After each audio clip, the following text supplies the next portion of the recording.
Évangile de Jésus-Christ selon saint Matthieu, au chapitre 4, des versets 1 à 11. En ce temps-là, Jésus fut conduit au désert par l'Esprit pour être tenté par le diable. Après avoir jeûné 40 jours et 40 nuits, il eut faim. Le tentateur s'approcha et lui dit: Si tu es le Fils de Dieu, ordonne que ces pierres deviennent des pains. Mais Jésus répondit: Il est écrit, l'homme ne vit pas seulement de pain, mais de toute parole qui sort de la bouche de Dieu. Alors le diable l'amène à la ville sainte, le place au sommet du temple et lui dit: Si tu es le Fils de Dieu, jette-toi en bas, car il est écrit, il donnera pour toi des ordres à ses anges, et ils te porteront sur leurs mains, de peur que ton pied ne heurte une pierre. Jésus lui déclara: Il est encore écrit, tu ne mettras pas à l'épreuve le Seigneur ton Dieu. Le diable l'amène encore sur une très haute montagne et lui montre tous les royaumes du monde et leur gloire. Il lui dit: Tout cela, je te le donnerai si, tombant à mes pieds, tu te prosternes devant moi. Alors Jésus lui dit: Arrière, Satan, car il est écrit, c'est le Seigneur ton Dieu que tu adoreras, à lui seul tu rendras un culte. Alors le diable le quitte, et voici que des anges s'approchèrent et ils le servaient. Au nom du Père et du Fils et du Saint-Esprit. Amen. Loué soit Jésus-Christ. Rendu en ce premier dimanche du temps de Carême année A, les lectures qui nous sont proposées nous aident à nous approcher davantage de Jésus. Et en effet, en ce premier dimanche, nous parlons des tentations de Jésus. De prime abord, remarquons deux choses, le désert et la tentation. C'est quoi le désert? Généralement, le désert est considéré comme un lieu aride, un lieu sans vie. Et en effet, c'est vrai, le désert est un lieu où il n'y a presque pas la vie, dans un sens. Mais au-delà de tout, le désert est aussi le lieu où on fait l'expérience de la difficulté. On fait l'expérience de la solitude. Et dans le langage biblique, le désert peut aussi être considéré comme le lieu de la purification, parce que c'est pendant 40 ans au désert que le peuple juif s'est purifié. Après avoir passé 400 ans en esclavage en Égypte, ils doivent passer par le désert, ils doivent se purifier pour entrer dans la terre promise. C'est pour cela que je continue et je demande à chacun, je prie même que ce temps de carême soit aussi un temps de désert pour chacun d'entre nous, un temps pendant lequel nous nous purifions. Je prie pour cela. La deuxième des choses que je voudrais que nous remarquions dans l'évangile d'aujourd'hui, c'est la tentation.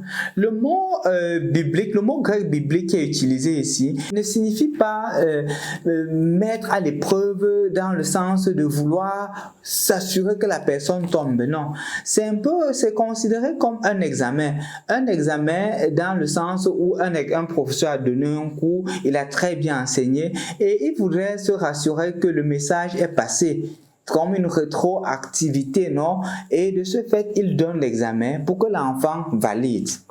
Donc, c'est un peu dans ce sens qu'on comprend la tentation, un moyen pour passer à une étape supérieure. C'est un peu dans ce sens qu'on pourrait comprendre la tentation. Et donc, Jésus est à une étape où il se prépare à commencer son ministère public. Commençant son ministère public, il faudrait qu'il montre qu'il a assimilé ses cours. C'est pour cela que la tentation voudrait qu'il ne passe pas par cette étape-là. Premièrement, si tu es le Fils de Dieu, transforme cette pierre en pain. La tentation ici est très importante, chers frères et sœurs dans le Christ, parce que on se rappelle que à travers l'incarnation, la nuit du 24 décembre, le Seigneur a pris notre condition humaine. Quand le Satan lui dit que si tu es le Fils de Dieu, transforme cette pierre en pain, il est en train de dire à Jésus de renier sa nature humaine et de se considérer essentiellement dans sa nature divine. Nous parlons de Jésus, vrai Dieu, vrai homme. Mais Satan est en train de vouloir que Jésus se présente essentiellement comme vrai Dieu et non vrai homme. C'est pour cela qu'il lui dit, ok, transforme. Jésus dit non, l'homme ne vit pas seulement du pain, mais de toute parole qui vient de la bouche de Dieu. Deuxièmement, le diable va et lui dit, ok, tout ce royaume m'appartient, tout ce que je te demande, c'est de te prosterner devant moi. Remarquons clairement que le diable est le père du mensonge. Il ment tellement que même ce qui ne lui appartient pas, il s'octroie ce droit-là. Rappelons-nous que la création a été confiée à l'homme et non au diable. Mais il est capable de mentir au point où il dit que ceci m'appartient si tu te prosternes devant moi. Jésus est conscient de cela. C'est pour cela que Jésus dit que non, ne tombe pas dans ce piège-là. Tu te prosterneras devant le Seigneur ton Dieu et lui seul. Et c'est lui seul que tu adoreras. Comme pour nous faire comprendre que n'oublions pas d'abord notre première mission d'être des envoyés de Dieu, premièrement. De deux, n'oublions pas que étant enfant de Dieu, la création nous appartient. On ne doit pas se prosterner devant qui que ce soit pour prendre ce qui nous appartient. Parce que c'est cela. Malheureusement, on se retrouve où? Dans des cercles exotériques. Parfois, on rend des personnes des dieux pour avoir un petit quelque chose. Pourtant, ça nous appartient. Nous sommes des détenteurs de droits. Et ainsi, on devient justement des personnes aimées de Dieu quand on ne se prosterne pas. Le monde est en train de tomber parce qu'il y a des personnes qui ont perdu leur propre identité, qu'ils s'humilient en face des personnes parce qu'ils veulent recevoir des miettes. Pourtant, ça leur appartient.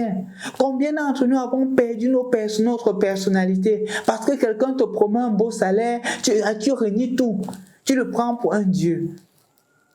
Parfois, nous nous faisons des petits dieux. Quand nous opprimons les autres, nous demandons aux personnes de s'humilier devant nous pour recevoir quelque chose. Jésus fait le contraire. Non, c'est devant Dieu et Dieu seul que tu adoreras. Je ne vais jamais me compromettre pour quoi que ce soit. Troisième tentation. Ok, puisque tu veux montrer que tu es grand, il est écrit dans la Bible, il donnera mission à ses anges de te porter de peur que ton pied ne heurte les pieds. Jette-toi. Jette-toi. Et Jésus dit, tu ne mettras pas à l'épreuve le Seigneur ton Dieu. Nous souvent, nous mettons à l'épreuve le Seigneur.